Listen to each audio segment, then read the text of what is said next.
নমস্কার বন্ধুরা, ঝর্ণা cooking with village ফুডে সকলকে স্বাগত জানাই। আশা করি সকলেই খুব ভালো আছেন। আমি নতুন একটি রেসিপি নিয়ে আসছি, কুমড়ো পাতার বড়া। এই রেসিপিটি খেতে খুব সুন্দর আর খুব অল্প সময়ের মধ্যেই বানিয়ে নিতে পারবেন।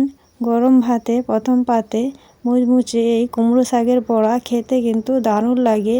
আর বন্ধুরা, এই যে আমার কুমড়ো শাক লাগানো হয়েছে, কুমড়ো গাছ থেকে কুমড়ো পাতা তুলে নেব। আর দেখুন এখানটা কত সুন্দর লাগছে, সবুজে যেন ঘেরা। আর সামনে একটা উচ্ছে গাছ লাগিয়েছিলাম, উচ্ছে গাছটাও কিন্তু দেখতে দারুণ লাগছে বন্ধুরা। দেখুন এইরকম আমি নরম পাতা তুলে নেব কুমড়ো শাকের বড়ার জন্য। আর এইখানে আছে উচ্ছে গাছ, দেখুন উচ্ছে গাছটাও কিন্তু খুব সুন্দর হয়েছে, এখনও কিন্তু উচ্ছে ধরেনি। আর এই উচ্ছে গাছটা বন্যার পরেই লাগানো হয়েছিল। আর বন্যার ভিডিওটা তো আপনারা অনেকেই দেখেছেন। আর বন্যার সময় এখানে যে কতটা জল আছে, মানে জল থাকতে পারে, সেটা না দেখলে আপনারা বুঝতেই পারবেন না। আর অনেকে হয়তো এই ভিডিওটা দেখে বিশ্বাসই করবেন না যে এখানে বন্যা হয়। আপনারা যে সকল বন্ধুরা আমার বন্যার ভিডিওটা দেখেননি, সেই সকল বন্ধুরা আমার চ্যানেলে যে বন্যার ভিডিওটা দেখে নিতে পারবেন, তাহলে বুঝতে পারবেন এখানে বন্যার আবহাওয়াটা কেমন থাকে। বন্যার পরেই এই উচ্ছে গাছটা লাগানো হয়েছে, কিন্তু উচ্ছে গাছটা খুবই বড়সড় হয়েছে, অনেকটা জায়গা জুড়েই ছাড় হয়ে আছে, কিন্তু এখন উচ্ছে ধরেনি।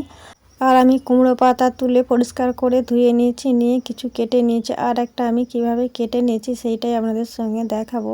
এইভাবে আমি কুমড়ো পাতাকে 2-3 টুকরো কেটে এরকম মুড়ে ধরে নিয়ে এরকম ছোটো ছোটো করে কেটে নিয়েছি। দেখুন বন্ধুরা, এইভাবে কিন্তু কেটে নিলে খুব সরু সরুভাবে কাটা হয়। আর এই কাটাগুলো দেখতেও কিন্তু দারুণ লাগে। দেখুন বন্ধুরা, কত সুন্দর লাগছে কুমড়ো পাতা কাটাগুলো, যেন ঝুরঝুরে লাগছে।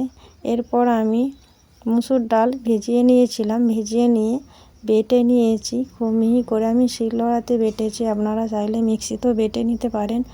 আতপ চাল কিছু বেটে নিয়েছি। আর এখানে মশলার মধ্যে নিয়েছি লঙ্কা গুঁড়ো, হলুদ গুঁড়ো, পরিমাণ মতো লবণ, আর পেঁয়াজ কুচি কিছুটা। আর এখানে 4-5টার মতো লঙ্কা কুচি করে নিয়েছি।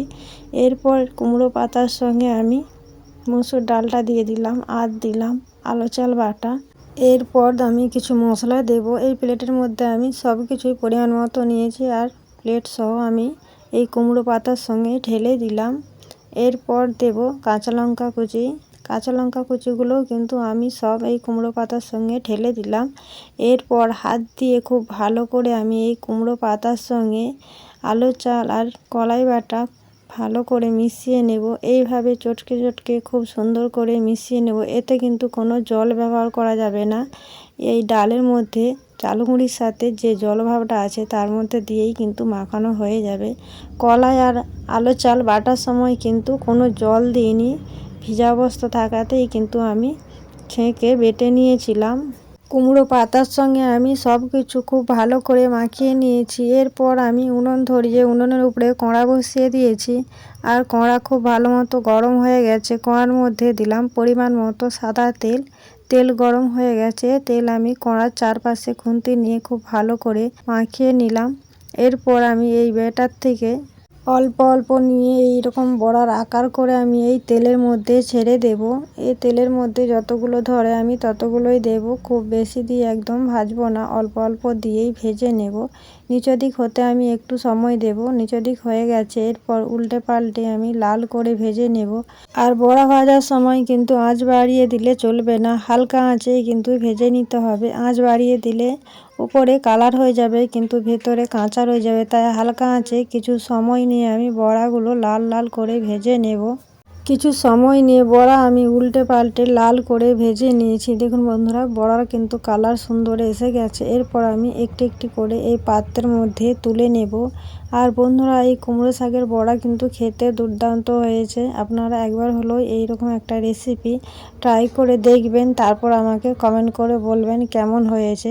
আবারও আমি একইভাবে এই তেলের মধ্যে বড়ার আকার করে ছেড়ে দিলাম। আবারও নিচের দিক হতে একটু সময় দেব, তারপর উল্টে পাল্টে লাল করে ভেজে নেব। কিছু সময় নিয়ে উল্টে পাল্টে বড়া লাল করে ভেজে নিয়েছি। এরপর আমি এই পাত্রের মধ্যে তুলে নেব। একইভাবে সব বড়াগুলোই কিন্তু আমি ভেজে রেডি করে নেব। দেখুন বন্ধুরা, সব বড়াগুলোই কিন্তু আমি ভেজে রেডি করে নিয়েছি আর প্লেটের মধ্যে সাজিয়ে নিয়েছি। বড়া রেসিপি আমার তৈরি হয়ে গেছে।